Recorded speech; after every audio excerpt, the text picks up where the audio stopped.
guys are 6-1 on the young year, following a 4-game sweep. Just your overarching thoughts on this team just in general.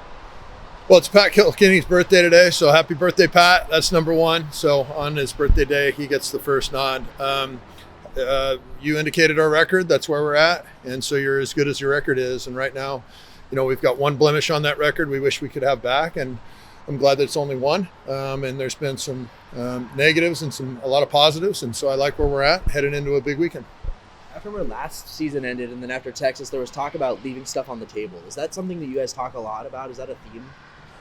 No, we don't talk a lot about it. We just talk about getting better today and keep focused on that. But it's something that we feel. And so I'm sure that guys would probably tell you that they feel that. And I think it's real. I think they are confident in who they are and how good they think they can be. Yeah, UCSB coming to town, played them a lot recently. Just what do you make of the club this year? I think they're 3-4 now after they lost to Pepperdine last night. Just what do you make of them? They're really talented on the mound. They've got quite a situation right now with a lack of having a field. And so in order to help prepare yourself, that probably isn't ideal to not have a baseball field to practice on. Kind of goes hand in hand. It's, and so to not have a field and to try to prepare for a season, I'm sure is a challenge. That's a challenge they've had. I think USC's having that challenge as well. And it looks like it's a tough challenge. Thank goodness we have a field. And so we look to be hopefully better prepared than they are this weekend. You talked a couple times this weekend about wanting your team to play old. Can you just elaborate a little more on what are the main components of playing old? Acting like you've been there before. Yeah, acting like you're not amazed when stuff happens, that you expect it.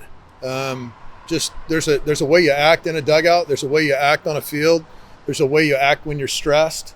That is either a look of being old and poised and composed, or it's a look of being young, rattled, and frazzled. And so which one are we today is going to be the theme of the day, right? And so I would expect to see a team that's ready to get better on the baseball field today, and they're poised, and they're ready to act that way, and that's what we expect. And so I guess we're a little amazed when we don't see that, and what we try to expect is just acting the right way, and that's what we mean by playing old and acting old.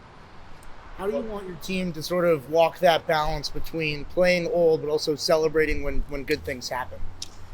Well, celebrating isn't necessarily a thing of being young. That's just having fun and celebrating somebody's successes.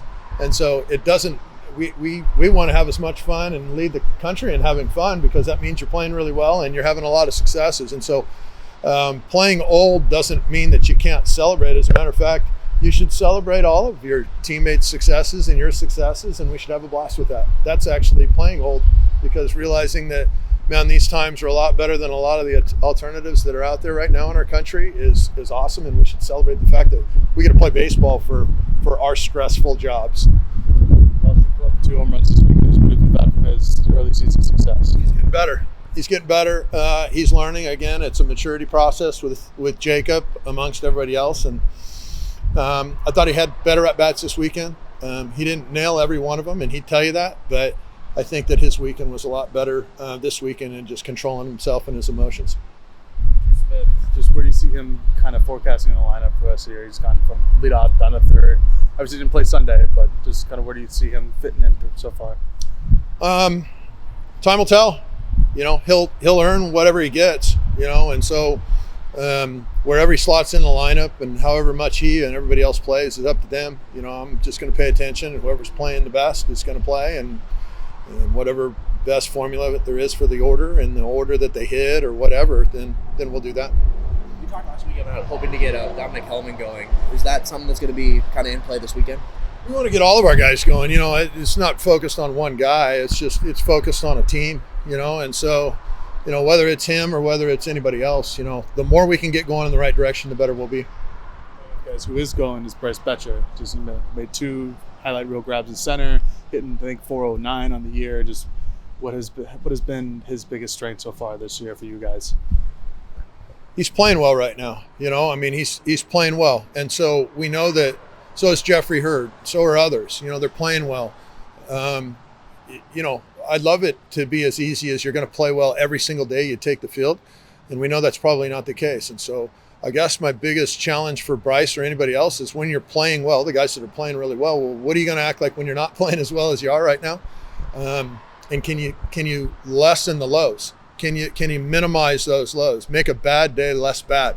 I've heard it said a little bit differently by the great Ken Revisa, but it basically said that. And so, how can you make your worst days just a little bit better, 1% better? 3 games this weekend. Got to take one of your 4 rotation guys out from last weekend. Do you know what the rotation is going to look like going in this week? Yeah, we're going to go Gordon, Grinsel, and Sider on the weekend. And that was a tough decision because Twist is really showing a lot of promise. He's right on these guys' heels, and so it's a lot of fun to have options. So we'll be able to use Toby in a lot of capacity this weekend, and he's going to be a big piece of our weekend for sure. Sider obviously does well this past Sunday. Is he like an ideal Sunday starter, or do you just feel like that's where his whatever it is fits best? I don't know. Starter, I don't care what day a guy throws. A starter's got to make big pitches, and probably more big pitches than relievers because he's just out there for longer. And so, Sunday starter, Friday starters, I hope that they think that we've got 3 Friday starters. And by the end of the year, that's our goal, to develop them to be those kind of guys. If we had 3 Friday guys pitching on game 1, 2, and 3 of the weekend, and a Friday guy throwing on game 4 sometime during the midweek, that'd be pretty good. I like our chances to win a College World Series, and that's one of our goals. Before the season started, you talked about just the importance of vetting out transfers, making sure they're good from a chemistry standpoint. Now that we're a few games in here, what do you think this transfer class, guys like Hurd you mentioned, have added to this clubhouse from a chemistry standpoint? How are they fitting in? So far, so good. Great kid. Jeffrey Hurd, Justin Casella, amongst plenty others. Jackson Jordan. The things that he did this weekend were tremendous.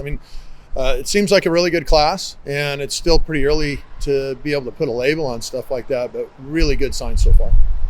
Did the pizza party, anything else you'll be doing to incentivize students to come out to this game? It's going to be rough weather this weekend. Anything else you're going to be pulling out? Yeah, we may provide a bus for them here. We may provide a bus and maybe some specials on some duck gear, or we'll come up with creative ideas. The students are really important to us. The community is really important to us. And so, this weekend's going to be a little bit more challenging with the weather. One of the suggestions I had for marketing was, well, why aren't we selling half price or deal stuff on colder weather gear for Duck fans? Because I think they'd love that. Any way in the world we can get people to rally around our team, come out, regardless of what the weather's like. We say it's 75 and sunny every day here, and we believe it. Any updates on Austin Anderson? Austin Anderson, how's he doing? Well, I'll see later today. I'm not sure.